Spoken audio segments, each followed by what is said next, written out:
dan kita sekarang punya agenda-agenda yang penting di depan mata. Jadi sudah pada move on.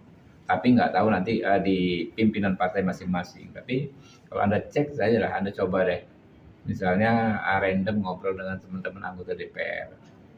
Sebagian besar ya kalau yang saya pahami mungkin ada 70-an% sudah move on gitu loh. Yang lainnya ya nggak bisa nggak bersikap menolak juga gitu loh soal persatuan ini gitu. Tapi yang udah ngomong udahlah pemilu mau apa lagi sih angket-angket, bahasanya begitu tuh. Udah capek kita udah ini. Karena kan kita semua lelah dengan pemilu kemarin. Berarti diduga dan diprediksi tidak akan lanjut hak angket ini. Dan diharapkan ya. Ya.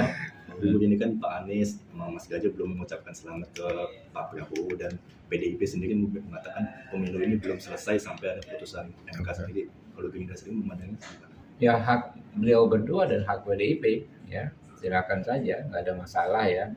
Tapi kan respon beliau berdua juga bagus bahwa ke Mahkamah Konstitusi bukan semata-mata ingin menang, kata Pak Mahfud, ya kan? Karena paling mengungkap beberapa kasus yang mereka anggap penting. Ya kami juga, ya di sisi lain ya kami juga Partai Gerindra dan Paslon 2 punya kepentingan mengungkap beberapa masalah ya yang dianggap kecurangan yang merugikan kami. Ini kan bukan soal menang kalah, soal yang benar harus diungkap, ya kan? Seperti apa? Yang salah juga harus diungkap, gitu loh. Walaupun kami sudah posisi menang, tapi ada kasus-kasus dugaan kecurangan yang merugikan kami, menurut kami ya juga perlu diungkap, gitu, supaya tidak terjadi lagi di kemudian hari. Kalau ada jadwal Pak Prabowo dan Mas Gibran bertemu nggak sih dalam waktu dekat ini? Misalnya membahas soal kalau ketemu sih gitu. Enggak, kalau ketemu ya pasti ketemu terus by phone mereka teleponan pasti, bukan sesuatu yang spesial lah, anytime bisa ketemu beliau berdua. Soal lain soal terkait pilkada. Ini kan beberapa partai kepolitikan sudah jagoannya terutama di DKI. Nah, dari Gerindra sendiri sudah ada omongan itu belum sih di internal terkait dengan pilkada? Yang jelas kalau untuk DKI Jakarta ya setahu saya pertama Partai Gerindra tidak mengharuskan kadernya maju sebagai calon, ya kan? Kami siap mendukung terutama rekan dari partai koalisi yang punya kompetensi lah untuk menang, punya kans besar untuk menang, punya militansi, kemudian juga kemarin ikut berkontribusi terhadap pemenangan Pak Prabowo ya.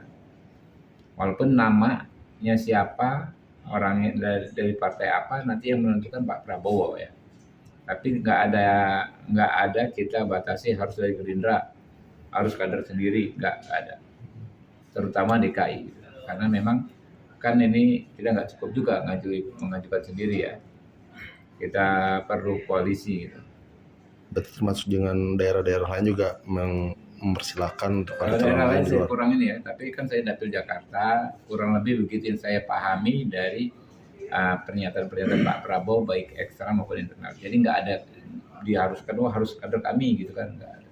Berarti nanti siapa yang akan diusung dalam pilkada DKI Jakarta berarti Pak Prabowo yang akan menentukan? Iya, Pak Prabowo yang akan menentukan yang diusung dari Gerindra. Kalau untuk koalisinya sendiri apakah sama dengan yang pemilu ini atau nanti bisa sama, bisa mungkin lebih besar lagi kan ya koalisinya ya. Ya. Bisa juga dengan Nasdem dengan yang sekarang pertemuan ini bisa. Mungkin saja sangat terbuka kemungkinan. Kalau koalisi Indonesia Maju bakal kapan lagi Bang Habib rapat lagi? Misal bahas. Kan rapat terus, kemarin kan rapat waktu pengumuman kan sekaligus rapat itu. Misal penyusunan kabinet itu. Tenang aja, masih lama. Ya. Ini kan juga Golkar kemarin juga ada permintaan 5 menteri itu gimana? Ya kalau waktunya kan soal kabinet masih cukup lama, sekitar 7 bulanan sampai saya dilantik lagi periode berikutnya 1 Oktober. Baru tanggal 20 Oktober Presiden Prabowo ya kan dilantik. Baru mungkin 2 minggu setelah itu baru pengumuman menteri kan, biasanya kan begitu. Jadi praktis sekitar 7 bulanan lah, masih cukup lama lah ya. Yang sekarang ini Pak Prabowo menerima masukan dari berbagai tokoh, berbagai pihak soal konsep bagaimana pengelolaan bangsa dan negara ini ke depan. Jadi belum membahas orangnya siapa di kementerian apa, jadi konsepnya usulan-usulan soal energi gimana ya kan, soal pertanian gimana, soal pangan bagaimana, itu yang setahu saya belakangan ini terjadi itu banyak masukan dari akademisi, dari tokoh-tokoh bangsa ke Pak Prabowo. Berarti nanti bisa dipastikan menteri ini tidak hanya dijabat oleh para partai pengusung, berarti bisa jadi ahli-ahli yang lain yang membidangi kementerian itu. Saya nggak tahu ya, kan ahli itu kan nggak harus tidak berpartai. Ya, kita nggak perlu kotak-kotakan dari profesional, dari partai nggak. Banyak orang partai yang profesional, ya. Banyak profesional yang berpartai. Termasuk Bang Habibur nih, Nah, Menkumham. iya. Calon. Amin. Ya, kalau kita sih passionnya itu kan di sini, ya kan namanya aktivis itu kan biasa begini-begini, nah nunjuk-nunjuk senang ya gitu. Jadi, kalau kita menteri datang nanti dimaki-maki kawan sendiri kan. Tapi siap gak nih Bang? Hah? Tapi siap Ya, gak? kalau tugas mau gimana? Nanti kan kalau kita kan biasa ngomelin menteri, ya. Kalau kita diomelin sama Rano Alfat, ya. Diomelin sama Wihadi, gitu kan. Aduh. Kemarin Pak Zuma sempat klaim katanya nggak banyak transisi perubahan nih Pak, dari kabinet sekarang ke kabinet selanjutnya. Ya bisa saja mungkin itu usulan beliau ya. Tapi yang jelas kalau konsep kebijakannya tentu nggak banyak berubah ya. Karena kan Pak Prabowo kan mendorong keberlanjutan dari legasinya Pak Jokowi. Ya pasti ada hal-hal besar memang yang akan digagas Pak Prabowo, tetapi frame-nya ya, itu tetap dalam konteks keberlanjutan. Gitu.